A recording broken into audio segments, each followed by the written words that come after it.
Hello friends, मैं नवीन आप सभी का स्वागत करता हूं आपके अपने यूट्यूब चैनल नवीन पाठशाला पर। फ्रेंड्स, हम लोग पढ़ने जा रहे हैं टॉप 25 जीके एमसीक्यू सीरीज। इससे पहले भी कई वीडियो इस सीरीज के अंतर्गत अपलोड किया जा चुका है, जिसे आप लोग प्लेलिस्ट से जा कर के देख सकते हैं। फ्रेंड्स, इसमें जितने भी प्रश्न लिए गए हैं सभी प्रीवियस ईयर का प्रश्न है और किसी न किसी एग्ज़ाम में पूछा गया है और आगे भी पूछे जाने की संभावना है। इस सीरीज में जितने भी प्रश्न हैं सभी प्रश्न को सभी सब्जेक्ट से मिला करके बनाया गया है और सभी बहुत ही महत्वपूर्ण है। फ्रेंड्स, यदि आप इस चैनल पर नए हैं तो चैनल को लाइक, शेयर और सब्सक्राइब कर लें। साथ ही आपको इस तरह का PDF चाहिए जहाँ कि आप 25 क्वेश्चन का प्रैक्टिस पर डे कर सकते हैं, तो ये आपको टेलीग्राम चैनल पे मिल जाएगा। टेलीग्राम का लिंक डिस्क्रिप्शन बॉक्स में दिया गया, वहाँ से आप टेलीग्राम चैनल से जुड़ सकते हैं। फ्रेंड्स, देखते हैं पहला प्रश्न। पहला प्रश्न है, निम्नलिखित में से पंचतंत्र किसने लिखा? तो इसका राइट आंसर हो जाएगा विष्णु शर्मा। और भवभूति के द्वारा लिखा हुआ पुस्तक है मालती माधव। और उत्तर रामचरित जयदेव के द्वारा लिखा हुआ पुस्तक है गीत गोविंद। और कालिदास के द्वारा लिखा हुआ पुस्तक है अभिज्ञान शकुंतलम, कुमार संभवम और रघुवंशम। अगला प्रश्न है, भारत को श्रीलंका से अलग करने वाला जलडमरू मद कौन सा है? जिसका राइट आंसर हो जाएगा पाक जलडमरू मद। भारत और श्रीलंका को अलग करने वाला जलडमरू मद है पाक जलडमरू मद। और अन्य देशों के बीच जो रेखा है जो अलग करता है एक देश को दूसरे देश से, वो भी देख लेते हैं। भारत को चीन से अलग करने वाली रेखा को बोलते हैं मैकमोहन रेखा। यह 1914 ईस्वी में शिमला में निर्धारित की गई थी। भारत और अफगानिस्तान को अलग करने वाली रेखा डूरंड रेखा है, जो कि 1896 में सर ड्यूरंड द्वारा निर्धारित की गई थी, जो कि अब पाकिस्तान में अवस्थित है।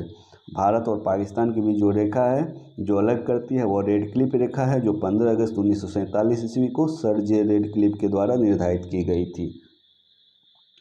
अगला प्रश्न है, हिपेरिन जो परिसंचरण तंत्र में थक्का निर्माण को रोकती है उत्पादित होती है, इसका राइट आंसर हो जाएगा क्षार रंजियों के द्वारा। क्षार रंजियों को इंग्लिश में एल्कोलाइड बोलते हैं, एल्कालॉइड्स। और एल्कोलाइड्स के द्वारा हिपेरिन उत्पादित होता है और हिपेरिन परिसंचरण तंत्र में थक्का निर्माण को रोकती है। और हिपेरिन एक प्रोटीन है। बात आई यहाँ पे रक्त परिसंचरण तंत्र की, तो जानते हैं रक्त परिसंचरण तंत्र की खोज किसने की? तो 1628 ईस्वी में विलियम हार्वे के द्वारा रक्त परिसंचरण तंत्र की खोज की गई। एडिस से होता है। एडिस एक प्रकार का मच्छर है। इसे कभी किसी प्रश्न में एडिस लिखा रहता है और किसी प्रश्न में एडिज भी लिखा रहता है, तो दोनों एक ही है, आप कंफ्यूज नहीं होंगे। एडिस और एडिज। तो एडिस जो एक प्रकार का मच्छर है, उससे कौन सा रोग होता है? डेंगू और पित्त ज्वर नामक रोग होता है। मलेरिया प्रोटोजोआ के कारण होता है। फाइलेरिया हेलमिंथेस के कारण होता है। और डेंगू अरवा वायरस से होता है। वायरस का नाम अरवा वायरस है। और जो मच्छर है वो एडिस प्रजाति मतलब मच्छर के वंश का ही एक मच्छर है, जो एडिस या एडिज नाम से जाना जाता है। अब पृथ्वी सूर्य से निकटतम दूरी पर होती है, तो इसमें पूछा जा रहा है कि कब होती है। तो इसमें इसको याद रखने के लिए एक सेंस है, उसे याद रख सकते हैं। एक चीज़ जान सकते हैं कि पृथ्वी सूर्य से जब कम दूरी पर हो, निकटतम हो, तो जब पृथ्वी से कम दूरी पे हो तो अधिक गर्मी पड़ना चाहिए, लेकिन होता है इसका अपोजिट। वो अधिक सर्दी का मौसम होता है। वो होता 3 जनवरी। 3 जनवरी को पृथ्वी सूर्य से निकटतम दूरी पे होता है, जिसे उपसोर बोलते हैं। उपसोरिक अवस्था बोलते हैं इसको। और एक होता अपसोरिक। अपसोरिक अपसोरिक में अधिकतम दूरी होता है। तो अपसोरिक में अधिकतम दूरी और उपसोरिक में न्यूनतम दूरी। और ये अपसोरिक कब होता है? तो ये 4 जुलाई को होता है। 4 जुलाई को पृथ्वी और सूर्य के बीच की दूरी अधिकतम होती है, जिसे अपसोरिक बोलते हैं। और न्यूनतम होता है उसे उपसोरिक बोलते हैं। तो इसे याद रखने के लिए एक सिंपल सा ट्रिक भी आप लगा सकते हैं। कभी भी उपवर्ड किसी में लगाया हो, चाहे उपराष्ट्रपति हो, उप प्रधानमंत्री हो, उप मुखिया हो, वो छोटा होता है, तो इसको छोटा से याद रख सकते हैं। 3 जनवरी 3 जनवरी जो वर्ष का पहला महीना होता है वो छोटा होगा। फिर 7वां महीना जुलाई होता है, वो बड़ा होता है। 7वां महीना है तो बड़ा होता है, तो वो अप होता है। तो जुलाई वाला जो भी महीना होगा वो अप होगा, अपसोरिक होगा, वो 4 जुलाई को होगा। और उपसोरिक जो होगा वो 3 जनवरी को होता है और निकटतम होता है, कम दूरी होता है और पृथ्वी और सूर्य के बीच में।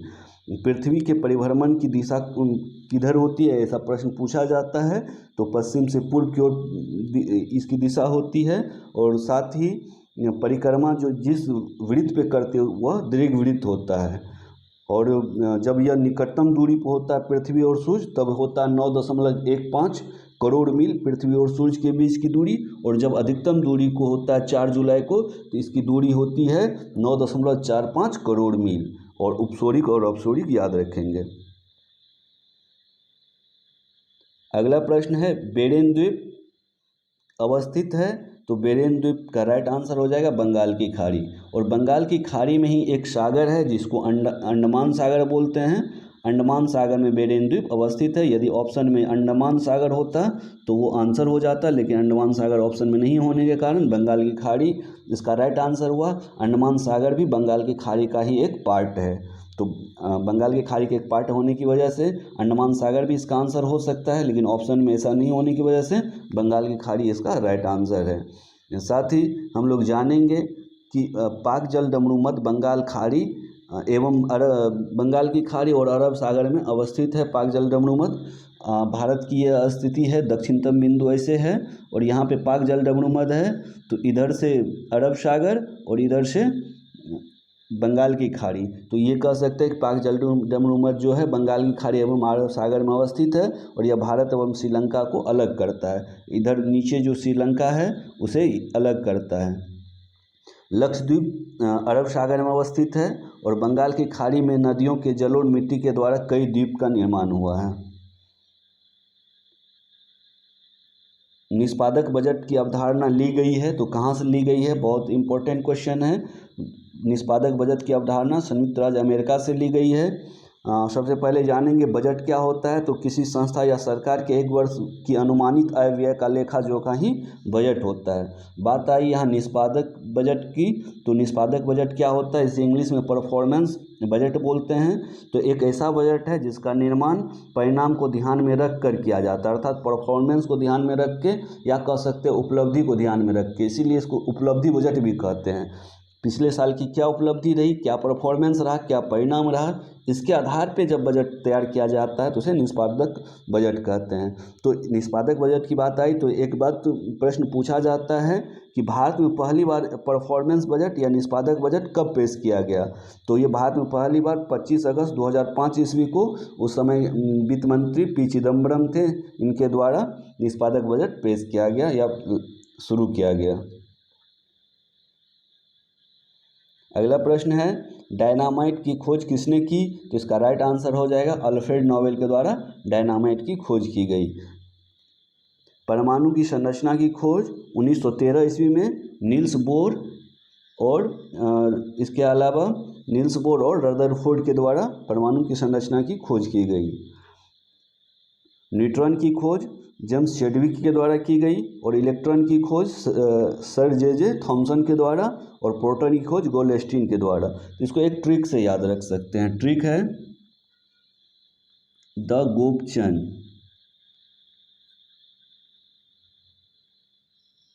इसमें पहला ई को निकाल लेंगे, ई से इलेक्ट्रॉन हो गया, इलेक्ट्रॉन में टी एस से थॉमसन। इसमें फिर पी को निकाल लेंगे, पी से प्रोटॉन हो गया, जी ओ से गोल्डस्टीन, सी एच ए से चैडविक, एन से न्यूट्रॉन। न्यूट्रॉन की खोज चैडविक, प्रोटीन की खोज गोल्डस्टीन, प्रोटॉन की खोज गोल्डस्टीन और इलेक्ट्रॉन की खोज थॉमसन। साथ ही एक और प्रश्न होता है कि प्रोटॉन की खोज रदरफोर्ड के द्वारा की गई। यदि ऑप्शन में रदरफोर्ड और गोल्डस्टीन दोनों है तो रदरफोर्ड दिया जाएगा। जब गोल्डस्टीन ने प्रोटॉन की खोज की तो इसकी अवधारणा उतनी स्पष्ट नहीं थी, जब रदरफोर्ड ने की तो अवधारणा स्पष्ट हो पाई, इसीलिए रदरफोर्ड का पहला आता है।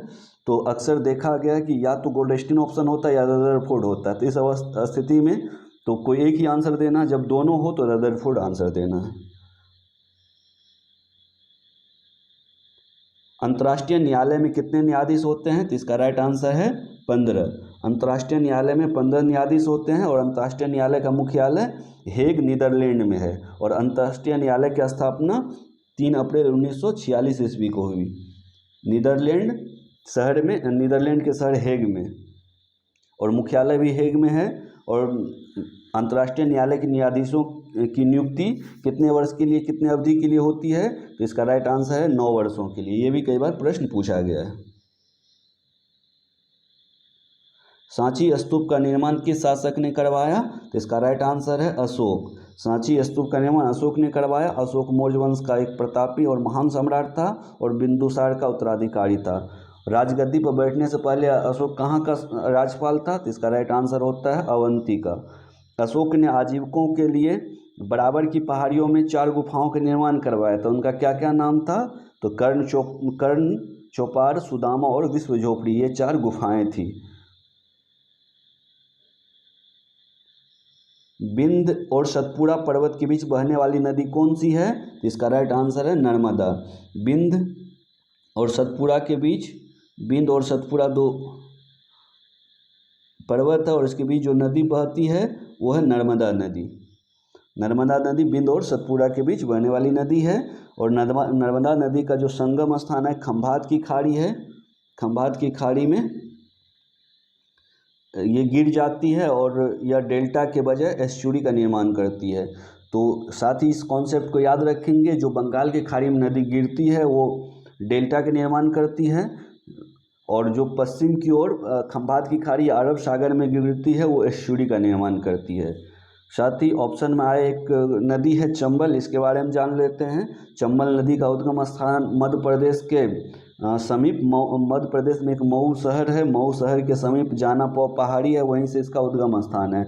और यहाँ इसका जो मुहाना है जिसको संगम स्थल बोलते हैं, इटावा 38 किलोमीटर दूर यमुना नदी में है। तो चंबल यमुना की सहायक नदी है।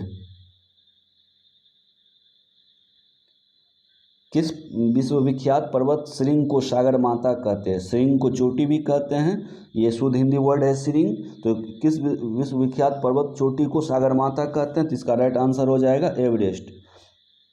और एवरेस्ट ये विश्व का सबसे ऊंची चोटी है और यह नेपाल में अवस्थित है और इसकी कुल ऊंचाई है 8850 मीटर। 8850 मीटर इसकी कुल ऊंचाई है। और भारत की सबसे ऊंची चोटी पूछा जाता है तो ये K2 है, विश्व का दूसरा सबसे ऊंचा पर्वत शिखर है और इसकी ऊंचाई है 8611 मीटर। कंचनजंगा का विस्तार क्षेत्र भारत और नेपाल दोनों में है और इसकी ऊंचाई है 8598 मीटर। और नंदा देवी भारत में है और इसकी ऊंचाई है 7817 मीटर।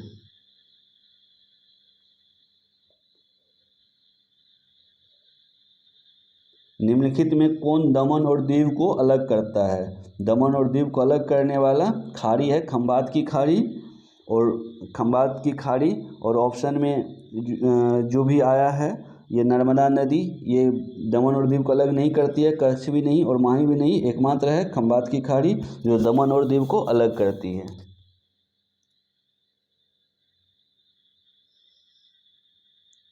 भारतीय अंतरिक्ष अनुसंधान संस्थान अर्थात इसरो का satellite trekking and ranging station कहाँ अवस्थित है? तो इसका राइट आंसर है कवालूर। और कवालूर कहाँ है? तो ये कर्नाटक में एक गांव है कवालूर, यहीं पे इसरो का satellite trekking and ranging station है। कई बार परीक्षा में पूछा गया है और आगे भी पूछे जाने की इस तरह के प्रश्न की संभावना है, तो इसे याद रखेंगे। साथ ही ये जो ट्रैकिंग, सैटेलाइट ट्रैकिंग एवं रेंजिंग होता है, ये उपग्रह के प्रक्षेपण के बाद की ऐसी गतिविधियां जिसमें कि उपग्रह की कक्षा में स्थापित करना, साथ ही केंद्र से उपग्रह को नियमित संपर्क स्थापित करना, कक्षा में उपग्रह की सभी क्रियाओं की निगरानी और नियंत्रण, ये सभी इन्हीं के कवालूर में जो भी रेंजिंग स्टेशन है यहीं से ये सब काम होता है। और दूसरा जो इसका मुख्य सुविधा केंद्र है, मुख्य फैसिलिटिंग सेंटर जो है, ये मध्य प्रदेश के भोपाल में है। अगला प्रश्न है, कलपक्कम में लगा देश का पहला फास्ट ब्रीडर न्यूट्रॉन रिएक्टर का नाम क्या है? तो इसका राइट आंसर है कामिनी। और फास्ट ब्रीडर रिएक्टर में प्राकृतिक यूरेनियम का प्रयोग ताप रिएक्टर की अपेक्षा 60 से 70 गुना ज़्यादा होता है। और कामिनी 17 सितंबर 1997 से काम कर रहा है, तब से इसे स्थापित किया गया है। और इस रिएक्टर का महत्व इस बात को लेकर के भी है कि अनुप्रयोगिक रिएक्टर्स में जहां ईंधन के रूप में यूरेनियम और प्लूटोनियम का प्रयोग होता है, वहीं कामिनी में थोरियम 31 का प्रयोग ईंधन के रूप में होता है। शारदा अधिनियम का संबंध किससे है? तो इसका राइट आंसर है बाल विवाह से। शारदा अधिनियम का संबंध बाल विवाह से है और इस अधिनियम लॉर्ड इरविन द्वारा प्रस्तावित किया गया था और इसके अनुसार विवाह के लिए जो न्यूनतम आयु थी लड़की का 14 और लड़का का 18 वर्ष निर्धारित किया गया था। साथ ही ऑप्शन में आए विधवा पुनर्विवाह अधिनियम किसके समय लागू हुआ? तो ये लॉर्ड कैनिंग के समय लागू हुआ। सती प्रथा का प्रतिबंध लॉर्ड विलियम बेंटिंग के समय हुआ और शिशु हत्या का जो वध पे प्रतिबंध लगा था ये लॉर्ड वेलेस्ली के समय में। निम्नलिखित में से किस महासागरीय जलधारा का संबंध अल नीनो से है? तो इसका राइट आंसर हो जाएगा हम्बोल्ट धारा का संबंध अल नीनो से है। और हम्बोल्ट जलधारा किस महासागर की जलधारा है? तो ये दक्षिणी प्रशांत महासागर की जलधारा है। ये विषुवत रेखा और इधर जो प्रशांत महासागर है तो ऊपर वाले प्रशांत महासागर उत्तरी प्रशांत महासागर और नीचे वाले प्रशांत महासागर को दक्षिणी प्रशांत महासागर कहते हैं। और दक्षिणी प्रशांत महासागर में जो हम्बोल्ट है ये किस प्रकार की जलधारा है? ये ठंडी जलधारा है। और ठंडी जलधारा के लिए हम बोले ग्रीन बोगला क्यों केला फेंक रहा है? नेक्स्ट स्लाइड में जब ऐसा प्रश्न आएगा तो वहाँ हम लोग इसको डील करेंगे। इस तरह से हम लोग इसको याद रख सकते हैं कौन कौन सी जलधारा ठंडी जलधारा है। बेंगुएला की जलधारा जो अटलांटिक महासागर की ठंडी जलधारा है और क्यूरोसियो की जलधारा प्रशांत महासागर की गर्म जलधारा है।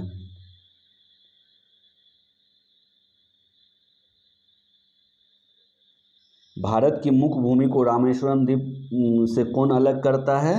तो इसका राइट आंसर हो जाएगा पंबन चैनल भारत की मुख्य भूमि को रामेश्वरम द्वीप से अलग करता है। साथ ही हम लोगों ने कल एक ट्रिक पढ़ा था कि पिछले वाले वीडियो में आप लोग नहीं देखे तो पहले उन्हें देख ले। वो ट्रिक था ग्रैंड सुनी 8 मामी 9 लामी 10 अंडनिको। इसका ट्रिक का जो डिस्क्रिप्शन है वो ऐसा है कि ग्रैंड चैनल सुमात्रा और निकोबार के बीच, 8 मामी 8 से 8 डिग्री चैनल, माँ से मालदीव, मी से मिनिकॉय, 9 लामी 9 से 9 डिग्री चैनल, लॉ से लक्षद्वीप और मी से मिनिकॉय।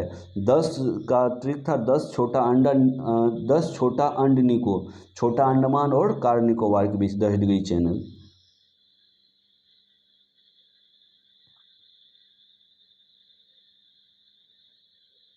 बायोगैस मुख्य अवयव कौन सा है? तो इसका राइट आंसर हो जाएगा मीथेन और कार्बन डाइऑक्साइड बायोगैस का मुख्य अवयव है।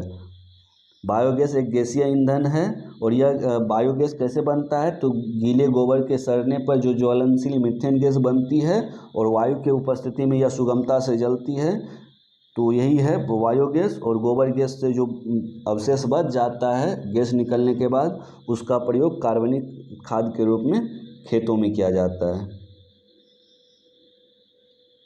अर्थशास्त्र किसने लिखा? तो इसका राइट आंसर हो जाएगा कोटिल ने अर्थशास्त्र लिखा। तो ऑप्शन में आया वानभट्ट के द्वारा लिखी हुई पुस्तक है कादम्बरी। कालिदास की लिखी हुई पुस्तक है विज्ञान शकुंतलम रघुवंशम और आर.के. नारायण के द्वारा लिखी हुई पुस्तक मालगुडी डेज।